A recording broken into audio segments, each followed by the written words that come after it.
Hey, Scope Cheese here. Just want to give an update. Health-wise, things are kind of going up and down. I'm going to start radiation pretty soon. But this video is more about positivity. So, very recently, I was in a radiation room with a older woman who was trying to, I think, instill fear into me. And she was also a cancer patient.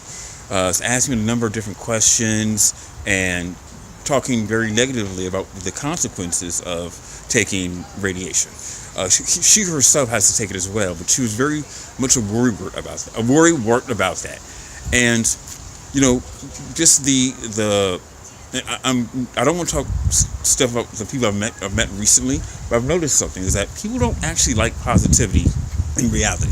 They like the amount of positivity that most people tend to like is the positivity in which they're at, or they like a positive person in like a faraway place, like whether it be Jesus or a fictional character or a real story about some guy, who lived 20 years ago. They don't really like positivity in their face because I have this theory that people would like to live a narrative in their life. And as Westerners, we tend to enjoy stories where people come from nothing and make themselves into something. We enjoy those rag to riches stories so much. There's so many stories about being from one point and progressing.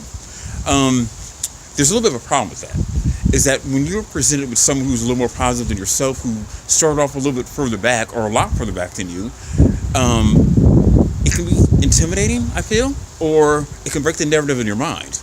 And people tend to walk away from that because they have to have a certain story in their head. So this woman was trying to, I think, instill fear in me and to, how the treatment was going to go for myself and stuff like that. This woman was in her 50s. I told her, shut up. I can do that because, I also have cancer, so I don't feel bad about talking shit to a cancer person. One time in UCLA, an older woman yelled in my face at the radiation center because apparently I stole her seat. Or no, I didn't steal her seat. I was sitting in the seat in which she's most comfortable with. And I told that bitch to fucking shut the fuck up. This is Rosa Parks, nigga. Black power. It's the thing is this: when you're dealing with people who live in that narrative, you notice that they have a lot of contradictions, or maybe not contradictions, but a lot of self-sabotaging behavior. And one of the reasons I'm as positive in this situation as I am, my eyes, vision's blurry. I only got one eye now. I can barely see myself in this camera at this moment. Face is all fucked up. Tumor may be growing. The weather is irritating and causing brain swelling, which I take medication for. However, I'm not going to sit there and say I'm happy, because I'm not. It fucking sucks. But I'm not breaking down. And I'm going to tell you a couple of ways to maybe avoid breakdowns if you experience a number of different trauma issues in your life. I'm working on another project to really expand upon this, but it's not formed completely yet. But I think I have enough information to help some people right now get started on it. So one of the things is this: I am a very strong person in some ways, and I'm a very sensitive person in other ways. Give an example of my strength. Last year on my birthday, I made a video about this before. My mother died on my birthday, and I haven't cried about that stuff since. I haven't felt bad. It's something I've chanted. It's a prayer that was answered by God for me. It was a gift from God on my birthday. I wanted her to have a peaceful death, and she did that. That did happen. So if I was to spite God or be all sad, it's like I'm rejecting God's blessing. I'm in no place to do anything like that. Does it mean that I was happy? No, but I have peace in it, and she will be weighed accordingly, and she will suffer the consequences of her actions, and I'm cool with that as well. On the flip side, I am a very sensitive person when it comes to certain things. Like, I'll go back to my mother. In 2002, she tried to commit suicide. Oh, that was bad. One of the many times she tried to commit suicide.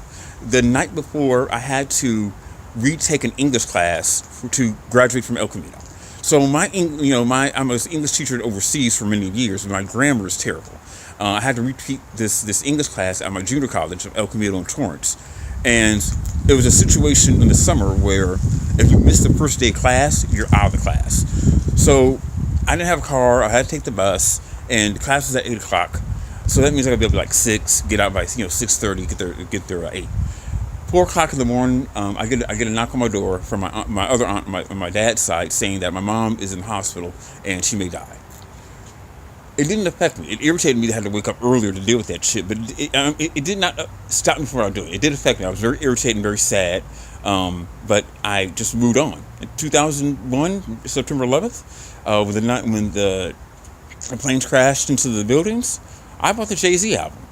I was upset about what took place, but I made a decision that I was going to buy the Jay-Z album the day it came out, and that's what I did.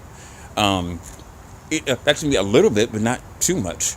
But I will tell you about the friend who took me to San Francisco 2 days later after my mom tried to commit suicide.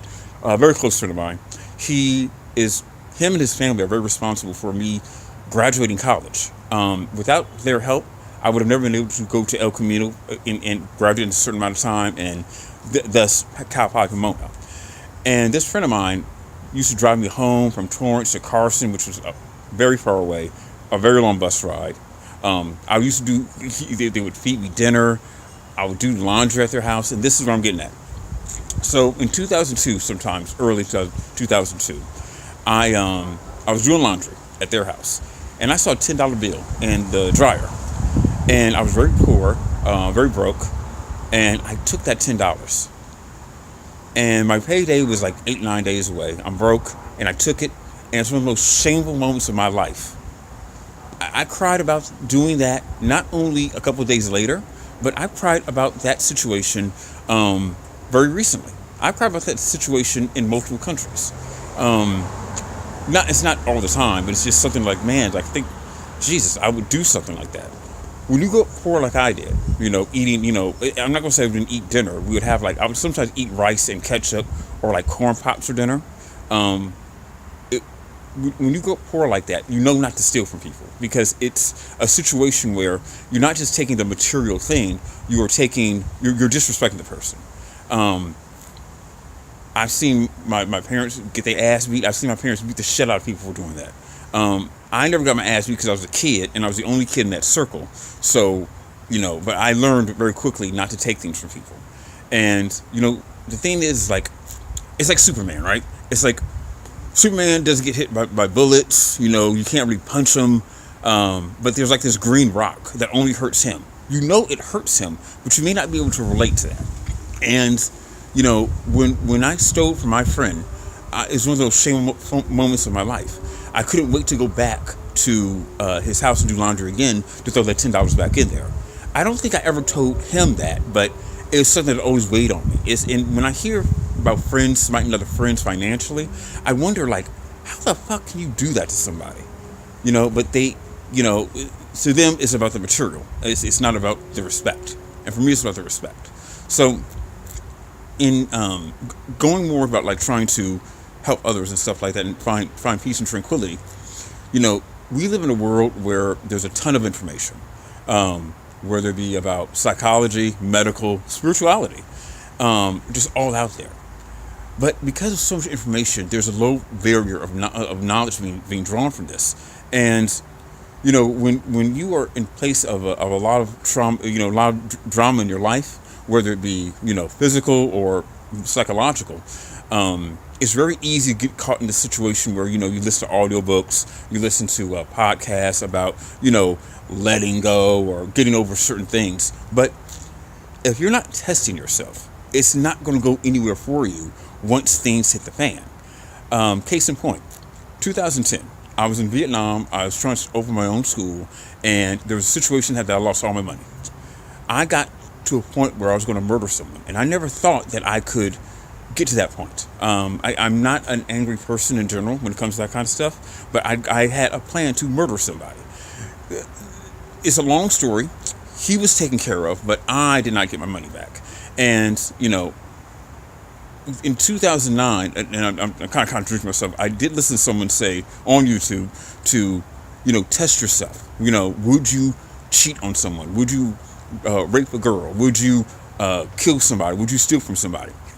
And you have to write these things down, right? So sometime in early 2011, I actually did that. And it really helped with my psychological heavy lifting. And when you do that, you create pillars in your soul where in this world of ambiguity, you have certain things that you won't do, certain absolutes, and then from those pillars, you can kind of build, a building of tranquility that may have, a contradiction here, contradiction there, because that's kind of how society works.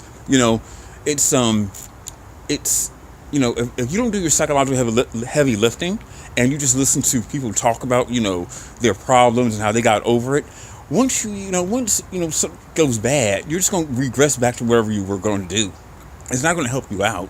It's very easy to just kind of like lay back and consume information. And we as Westerners, we're so used to just like laying back and just like hearing things and regurgitating it. But what I want to like help you guys do is kind of like get to that next step, that deeper level. So when it comes to me, I don't like a lot of things. I don't like a whole bunch of movies. I don't like a whole bunch of pop culture stuff that other people do like. All my close friends, we only have like 2 or 3 things that we have something in common with. Now, the things that we do have in common with, I like very deeply. They like a whole bunch of things that are, very various. Like they go for the wide, I go for the deep. And this can be friends from middle school to now. I don't have a person who is like me enough to share a bunch of different things just because how my life is. When I was a kid, as I just said, all my friends were my parents' friends. And the thing is like, they talked to me as an adult. I was the only really kid there. There's a couple of other kids, but they'll just kind of come and go. And the thing is that they talked openly about drugs and how hangovers worked and how they felt after taking the drugs and why they do it. And so the thing is that instilled trust in the word of an adult. When I was a kid, when you talk to other kids who grew up in similar situations as I did, you notice that the reason they go into drugs is because they don't have any trust in adults, because their mom and dad lied to them about drugs. They lied to them trying to act like everything's cool and shit. And the thing is when the kid becomes like 14, 15 years old and they start discovering weed and other harder drugs from trying to placate the trauma they suffered when they was younger, when other adults tell them, hey, don't do drugs, they don't have any trust in the adults. And that's why they fall into that situation. They fall into self-sabotagement.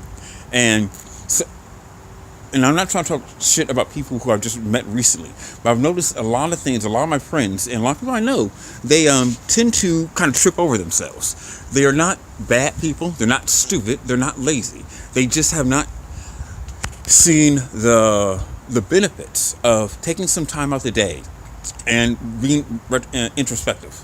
So the thing is, like, going back to me being a kid and going through all that shit, after that was done, I lived in an international group home for girls, meaning that I never won a fucking argument. And because I lived, with a bunch of druggies at first, and then a bunch of girls who are all, whether they come from broken families, they have certain types of trauma that I'm not going to get into. Use your imagination. Some of them live some very horrible lives. I was never in a socially advantageous situation. And with all my unique experiences and me being insulated in a lot of different ways, even after high school, into my adulthood, my interests are so unique to me that it's hard for me to relate to other people in terms of common interests. It's very difficult sometimes to find someone that have more than 1 or 2 different interests in at the same time. Doesn't mean I don't like you. But it's just, expect some arguments or expect some disagreements about whatever pop culture thing you're into. And please don't put your happiness into pop culture. For the fucking love of God, it ain't gonna get you nowhere. What that has done is made me very introspective. I'm always, my views are always tested. I'm always, arguing with people. I'm always wondering, am I the crazy one? I'm always doing that. My whole life is like that. And the thing is that I learned to enjoy things more deeply, and I'm still trying to open myself up to being more open to things that I'm not particularly, fond of. It's a process, but it's not a process in which I need to spend a bunch of time on at this moment. I want to get into the how to be positive in a dark time, because very recently I felt that my mental health was about to leave me. I was walking down the street, and I took 1 puff of weed that morning, and it's like an hour later, and I felt myself getting so angry. I felt myself getting so fucking angry, like ready to fight someone. And I'm walking down the street near my house, and I'm almost talking to myself. No, I am talking to myself. I'm almost yelling to myself. I'm one of these. I'm looking. I'm high. I'm in public, and I'm in a city where you have a couple of crazy people around in Artesia, California, and I'm thinking like, oh my God, I'm actually becoming one of my parents, and that awakened me in the sense that there are some underlying issues that I have to work out. And I thought recently that I'm pretty cool with everything, but apparently I'm not. And so I thought to myself, well, how are we going to fix this? And with the whole idea of consuming information, Google and YouTube can give you good ideas and good paths to something like enlightenment through spirituality online, psychology online. You can't just sit around and just consume information all day. So the thing is that I think I developed a situation where, or a project where I think can help people, get through things. And once you get over the childhood trauma, and you do the psychological heavily of writing down the awful things you might do and why you won't do them, you create pillars in you. Like I said before, we create the pillars, and by creating the pillars, you will discover, you find the questions that you need to answer. It's all about finding the question. The answer kind of comes around a lot easier once you discover what is your contradictions, what's your self-sabotaging behaviors. It's easy to kind of correct that. If you don't take time to look into that, with this world of ambiguity where you don't know, men or women and fucking people are white want to be black, you're going to run into a lot of different contradictions, and you're going to have a lot of wild experiences, but it's not going to add up to anything. It's not going to add up to any positivity or any happiness. It's like drinking, it's like putting all the flavors of the soda in like one cup, like those suicide drinks, and drinking that. It's flavorful, but is it good? The answer is no. So what I am doing now is this. I bought some psychological test booklets, like Kaplan, for tests for the GRE for grad school and stuff like that. I've done that, so I can test my wisdom, my knowledge, my information against an institution, along with taking notes and watching videos and audiobooks about certain key concepts within that. So that way I'm consuming the information, I'm writing the information down, and I'm testing what I know against something. Because if you don't test anything against reality, you're just living in your head. And when you try to just live in your head, you tend to gravitate to people who just think just like you. So you might have a situation where you're in,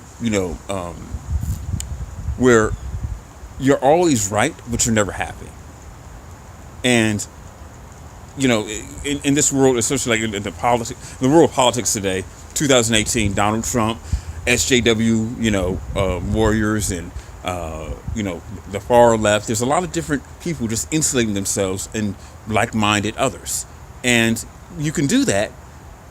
You'll feel good. You have a lot of good talking points, but you won't have any deeper happiness. And when it comes to finding deeper happiness, it's like imagine like godliness and happiness like a sphere, right? It's like a big old circle, and it's like a maze, So it doesn't go straight down. You have to each layer has its own key.